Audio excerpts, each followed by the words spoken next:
Maayong adlaw mga kapatid, liway abas ni para sa News 5 Bisaya.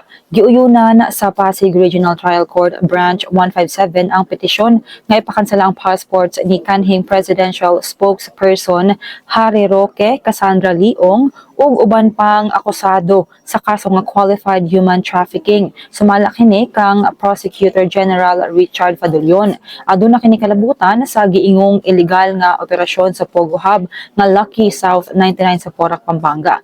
Nauna na nga nag-issue ang Interpol og red notice batok kang ong samtang nangayod na usab ang Pilipinas og kaparehong notice alang kang Roque. Busa berada ni Roque dili siya madakop sa pulisya sa the Netherlands tungod kay aduna pa siya pending nga asylum application. Iyang gipasilong usab ang International Principle of Non-Refoulement nga nagdili sa pag-deport o pag-extradite sa usa ka tawo nga posibleng makasinati og hulga.